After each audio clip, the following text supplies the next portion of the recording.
Good evening all of you. मैं आज आपके लिए मस्कुलर सिस्टम लेके आया हूँ।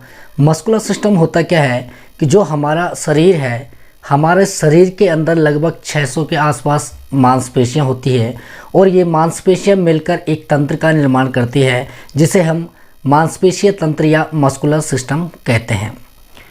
ये जो मसल्स होती है ये हमारे शरीर के पूरे ढांचे को बनाने का काम करती है और शरीर के अंदर जितने भी मूवमेंट होते हैं इन्हीं मांसपेशियों के कारण होते हैं। मांसपेशियां होती क्या है? ये बेसिकली मांसपेशियां ऊतक से बनती है। जो हमारे त्वचा के नीचे जो भी मांस है वो मांसपेशी कहलाती है। मांसपेशियां अस्थियों को यानी बोन्स को एक बोन से दूसरी बोन पर जोड़ने का काम करती है और मांसपेशियों के कॉन्ट्रैक्शन से अस्थियां मुड़ती है और रिलैक्सेशन से अस्थियां सीधी हो जाती है। यानी मांसपेशी ही हमारी बोन्स के अंदर गति प्रदान करती है। जब लंबे समय तक हम कोई शारीरिक कार्य करते हैं तो उसके दौरान होता क्या है कि मांसपेशियों के अंदर ऑक्सीजन की कमी हो जाती है और उसके अंदर लैक्टिक एसिड भरना शुरू हो जाता है। अगर हम कार्य के आधार पर देखें तो हमारे शरीर के अंदर 3 प्रकार की मांसपेशियां पाई जाएगी। पहली मसल्स स्केलेटल मसल्स, दूसरी मसल्स इनवॉलेंट्री मसल्स और तीसरी होती है कार्डियक मसल्स। हम इनवॉलेंट्री और कार्डियक मसल्स को बाद में देखेंगे। पहले हम देखते हैं स्केलेटल मसल्स। स्केलेटल मसल्स हम इसको क्यों बोलते हैं? क्योंकि ये डायरेक्ट हड्डियों से जुड़ी होती है, स्केलेटल से जुड़ी हुई होती है। वो कैसे जुड़ी होती है? देखिए, सपोज यहाँ पर ये आपकी बाजू है और यहाँ पर ये आपकी बोन है जो ह्यूमरस बोन कहलाती है। नीचे आपकी बोन्स जो होती है वो रेडियस अल्ना होती है। मैंने यहाँ पर एक ही बोन दिखा रखी है केवल आपको समझाने के लिए। यहाँ पर कुछ लिक्विड होता है जिसे हम कहते हैं साइनोवियल फ्लूइड, और इस बोन को और इस वाली बोन को, इन दोनों बोन को आपस में जोड़ने का जो काम करता है उसे हम कहते हैं लिगामेंट। और यहाँ पर देखेंगे आप कि ये मैंने सपोज आपकी बाइसेप मसल्स बनाई, ये आपकी बाइसेप मसल्स है।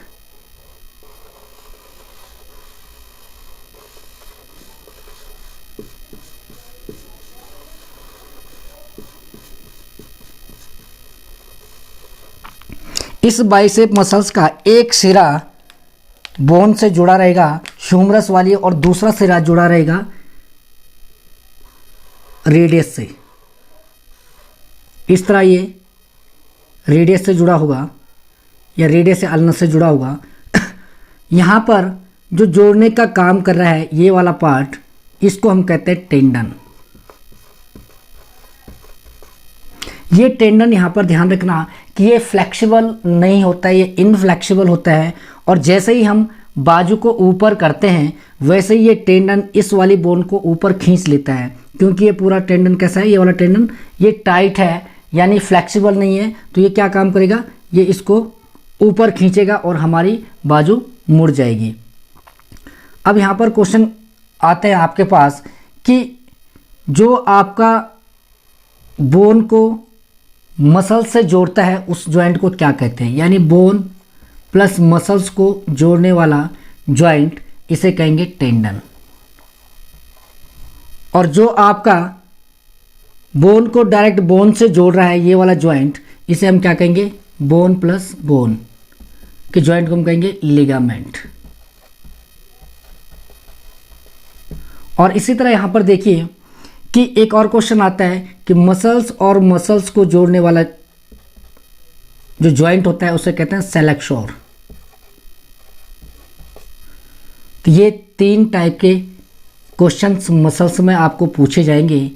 तो यहाँ पर आपको ये क्लियर समझ में आ गया कि इसे स्केलेटल मसल्स क्यों कहते हैं। क्योंकि ये स्केलेटल मसल्स टेंडन के द्वारा बोन से जुड़ी हुई होती है। हमारी कौन सी मसल्स? ये बाइसेप मसल्स। जैसे ही हम बाजू को ऊपर करेंगे ये टेंडन इसको खींचेगा तो इस मसल्स का जो साइज होता है वो छोटा हो जाता है, यानी ये कॉन्ट्रैक्ट हो जाएगी और इस तरह ये मसल्स फूल जाएगी इस तरह। यानी मसल्स का साइज छोटा हो गया। टेंडन अपनी जगह है, क्योंकि टेंडन क्या है? फ्लेक्सिबल नहीं है, ये अपनी जगह वैसे ही है। इस मसल्स का केवल साइज छोटा हुआ। आप देख रहे होंगे कि बाजू को अगर आप इस तरह मोड़ेंगे तो यहाँ पर मसल्स क्या हो जाता है? साइज छोटा हो जाता है और मसल्स फूल जाती है। इसे वॉलंटरी मसल्स भी कहते हैं। वॉलंटरी मसल्स हम इसको इसलिए कहते हैं क्योंकि ये तंत्रिका तंत्र के नियंत्रण में होती है और हमारी इच्छानुसार कार्य करती है। ये वाली मांसपेशियाँ, आप बाजू को जब मर्जी मोड़ सकते हैं और जब मर्जी आप इसको फैला सकते हैं। तीसरा आता है इसका नाम सोमेटिक मसल्स। सोमेटिक मसल्स इसको हम क्यों कहते हैं? सोमेटिक मसल्स इसलिए कहते हैं क्योंकि जो हमारे हाथ पैरों की जो भी गतियां हैं, जो भी मूवमेंट हैं, वो इन्हीं मसल्स के कारण होती है, स्केलेटल मसल्स के कारण होती है, इसलिए इसको सोमेटिक मसल्स भी कहते हैं। अब यहाँ पर देखिए इसका एक और नाम है फेजिक मसल्स। फेजिक मसल्स इसे क्यों कहा जाता है? क्योंकि जो हाथ पैरों की जो भी गतियाँ होती है, जो भी शरीर में हमारी गतियाँ होगी, वो द्रुतगामी होगी, यानी तुरंत होती हैं, और अल्पकालिक होती है, कुछ समय के लिए होती है। जैसा आपने ये वाला मूवमेंट किया, तुरंत हो रहा है और थोड़े समय के लिए हो रहा है, इसलिए इसको हम फेजिक मसल्स कहते हैं।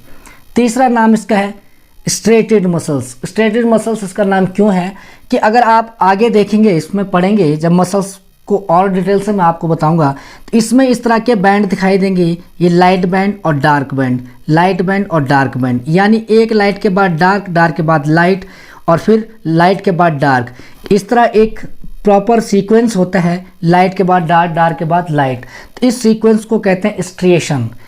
इसको क्या कहेंगे? स्ट्रिएशन। इसीलिए इस मसल्स को स्ट्रेटेड मसल्स भी कहते हैं। तो ये तो थे इस मसल्स के नाम कि इस मसल्स को हम किस किस नाम से जानते हैं। अब यहाँ पर हम देखेंगे कि मसल्स बनती कैसे है, स्केलेटल मसल्स कैसे बनती हैं।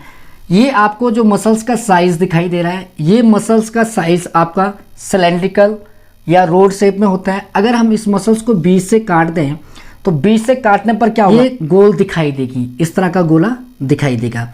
इसके अंदर मसल्स फाइबर होंगे, क्योंकि मसल्स फाइबर को हम मायोफाइबर भी कहते हैं और मसल्स फाइबर भी कहते हैं। मसल्स का मतलब मसल्स, मायो का मतलब भी मसल्स और फाइबर का मतलब लंबे धागे या रेशे। तो ये कैसे होंगे? एक प्रॉपर बंडल में होंगे, गुच्छों में होंगे, यानी इसे हम बंडल्स कह सकते हैं। इस तरह के बंडल होंगे। इस बंडल को हम कहते हैं फेसिकल।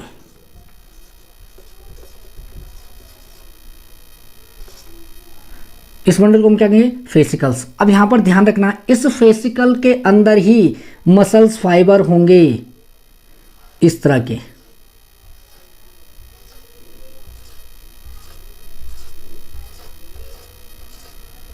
ये आपके मसल्स फाइबर हैं जो एक बंडल के अंदर हैं, और बंडल को हमने क्या कहा? फेसिकल कहा। यहाँ पर एक चीज़ और ध्यान रखिए कि इस मसल्स के अंदर जो मसल्स फाइबर है, इस मसल्स फाइबर के बाहर की तरफ एक टिश्यू होता है, कनेक्टिव टिश्यू, जो इन फाइबर्स को जोड़ के रखता है। इस तरह चारों तरफ एक कनेक्टिव टिश्यू होगा।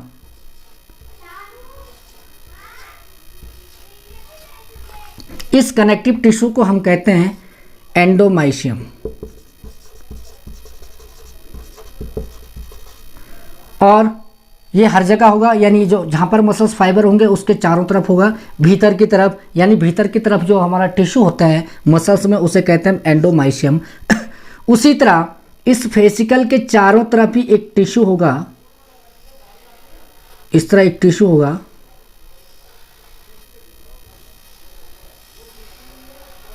इस टिश्यू को हम कहेंगे पेरीमाइशियम,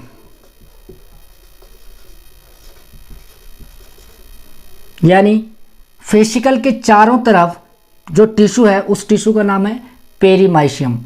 ठीक उसी तरह इस मसल के चारों तरफ भी एक टिश्यू होगा,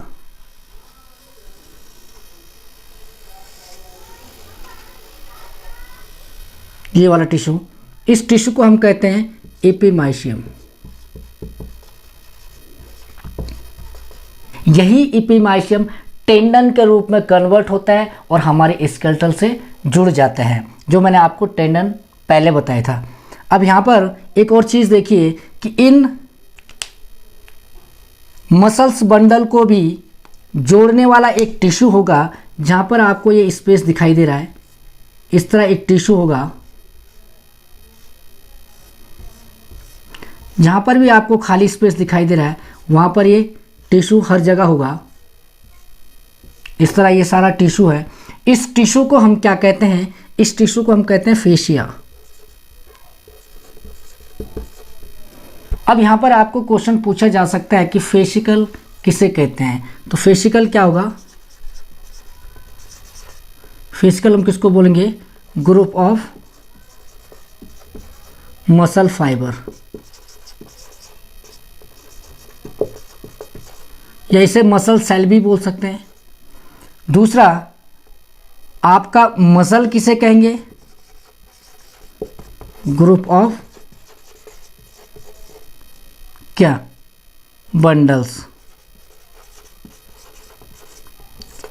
यानी फेसिकल के ग्रुप को हमने कहा मसल और मसल्स फाइबर के ग्रुप को हमने कहा फेसिकल। अब यहाँ पर एक चीज़ आप समझिए कि हमने यहाँ पर एक मसल्स फाइबर को बाहर निकाला, तो मसल्स फाइबर बाहर निकालने के बाद उसके अंदर और क्या क्या चीज़ें होती है यहाँ पर समझिए। ये आपकी मसल है, इसके अंदर बहुत सारे बंडल हैं, इन बंडल्स के अंदर मसल्स फाइबर हैं। एक मसल्स फाइबर को हमने बाहर निकाला तो उसके अंदर आपको क्या दिखाई देगा, मायोफाइबर्स दिखाई देगा। तो हम यहाँ पर इसको बेहतर समझेंगे। देखिए ये एक मायोफाइबर है, इस मायोफाइबर के अंदर आपको बहुत सारी चीज़ें दिखाई देगी। सबसे पहले यहाँ पर ये देखिए कि ये जो आपको यहाँ पर दिखाई दे रहा है, मायोफाइबर्स का मतलब क्या है, मतलब मसल सेल। तो आपने देखा होगा एक आम सेल के अंदर एक जनरल सेल जो होती है उसके अंदर क्या क्या चीज़ होता है, उसके अंदर साइटोप्लाज्म होता है।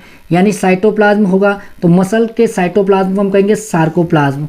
एक सेल के अंदर आपने देखा होगा बाहर की तरफ एक सेल मेम्ब्रेन होती है, तो मसल के बाहर की मेम्ब्रेन को हम कहेंगे सार्कोलेमा। अब यहाँ पर कुछ और चीज़ें भी होती है, माइटोकॉन्ड्रिया भी होता है और इसके अंदर न्यूक्लियस भी होते हैं। जो आपकी आम सेल के अंदर होगा वो इस मसल सेल के अंदर भी होता है। यहाँ पर जो एनर्जी स्टोर रहती है वो क्रेटिन फास्फेट के रूप में रहती है। यहाँ पर ग्लूकोज जो स्टोर रहेगा वो ग्लाइकोजन के रूप में रहेगा मसल के अंदर। यहाँ पर जो ऑक्सीजन स्टोर रहेगी वो मायोग्लोबिन के रूप में रहेगी। और यहाँ पर जो कैल्शियम आयन स्टोर रहेंगे ये सार्कोप्लाज्मिक रेटिकुलम में स्टोर रहेगी। जैसे वहाँ पर आम सेल में एंडोप्लाज्मिक रेटिकुलम था, वैसे यहाँ पर सार्कोप्लाज्मिक रेटिकुलम है। अब यहाँ पर देखिए इस मसल के अंदर ग्लूकोज भी स्टोर है, O2 भी स्टोर है, जिससे क्या होगा, ATP बनेगी। ATP से क्या होगा, हमें एनर्जी मिलेगी, यानी हमारी मसल्स को एनर्जी मिलेगी जिससे हमारी मसल्स काम कर सकती है। अब यहाँ पर आपको समझ में आ गया होगा कि इस मसल्स फाइबर के अंदर क्या क्या चीज़ें होगी।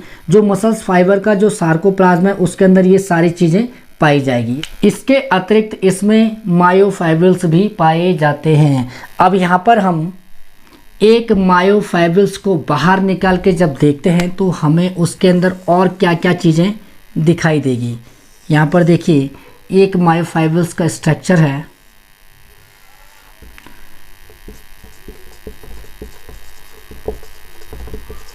इसकी जो लेंथ होगी वो होगी 1 माइक्रोमीटर से 2 माइक्रोमीटर तक।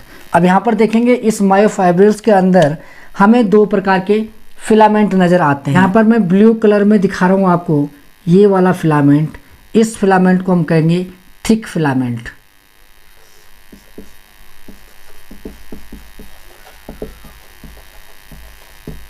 थिक फिलामेंट इसको हम क्यों कहते हैं, क्योंकि इसका डायमीटर जो होगा वो होता है आपका 16 नैनोमीटर। और दूसरा आपका जो फिलामेंट होगा, यहाँ पर ये मैं ग्रीन कलर में आपको दिखा रहा हूँ,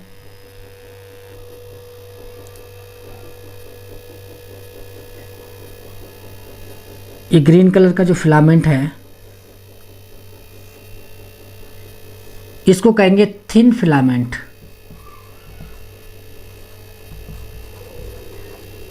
थिन फिलामेंट क्यों कहते हैं, क्योंकि इसका डायमीटर होगा 7 से लेकर 8 नैनोमीटर। इसी तरह ये फिलामेंट इधर भी होंगे और यहाँ पर भी होंगे, और इसी तरह आपका थिन फिलामेंट यहाँ पर भी होंगे।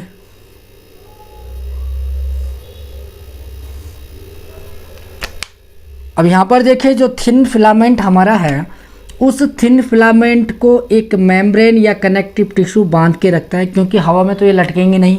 उनको बांध के रखने वाला कहलाता है जेड लाइन, इसे क्रो मेम्ब्रेन भी कहते हैं। उसी तरह जो हमारा थिक फिलामेंट है उसको भी बांध के रखेगा एक कनेक्टिव टिश्यू, जिसे हम कहेंगे एम लाइन या हैंसन लाइन भी कहते हैं। ये यहाँ पे भी होगा, यहाँ पे भी होगा, वैसी जेड लाइन यहाँ पर भी होगी और वैसी जेड लाइन यहाँ पर भी होगी और यहाँ पर भी होगी। अब एक जेड लाइन ये है और एक जेड लाइन ये है। इस जेड लाइन के बीच की जो दूरी है, जो डिस्टेंस है, इस डिस्टेंस को हम कहते हैं सार्कोमियर। अब यहाँ पर आपको नज़र आ रहा होगा कि ये वाला जो थिक फिलामेंट है, ये थिक फिलामेंट थोड़ा सा अंदर की तरफ घुसा हुआ है थिन फिलामेंट के। ये थिन फिलामेंट है, इसके अंदर थोड़ा सा घुसा हुआ है अंदर, और ये वाला जो आपको थिन फिलामेंट दिखाई दे रहा है ये थोड़ा सा स्लाइड हो रहा है किसके ऊपर, थिक फिलामेंट के ऊपर। अब यहाँ पर देखना ये है कि जो ये वाला पार्ट है जहाँ पर आपको थिक फिलामेंट दिखाई दे रहा है, ये वाला पार्ट, ये आपको थिक फिलामेंट का दिखाई दे रहा है, ये वाला, इसको हम कहेंगे ए बैंड और इसको हम डार्क बैंड भी कहते हैं। ए बैंड को हम क्या कहेंगे, डार्क बैंड भी कहते हैं। दूसरा यहां पर देखिए कि जहां पर केवल थिक फिलामेंट है, ये वाला पार्ट,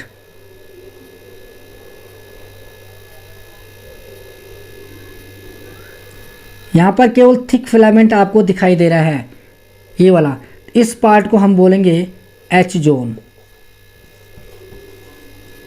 ये समझ में आ गया। जितना पार्ट केवल थिक फिलामेंट का है उसको हम कहेंगे एच जोन। अब यहाँ पर देखिए जो आपको ग्रीन कलर में दिखाई दे रहा है, जो शेष बचता है, ये वाला पार्ट, इसको हम कहेंगे आई बैंड। ये वाला पार्ट ग्रीन कलर का, इसको हम कहेंगे आई बैंड। आई बैंड को हम लाइट बैंड भी कहते हैं। ये जो फिलामेंट होते हैं ये प्रोटीन के बने होते हैं। जो ए बैंड या डार्क बैंड या हम इसको थिक फिलामेंट कहते हैं, ये बना होता है मायोसिन प्रोटीन का। और ये वाला जो आई बैंड, जिसे हम लाइट बैंड कहते हैं या थिन फिलामेंट कहते हैं, ये बना होता है आपका एक्टिन प्रोटीन से। इसके अंदर और प्रोटीन भी होती है, ट्रोपोनिन होती है, ट्रोपोमायोसिन होती है।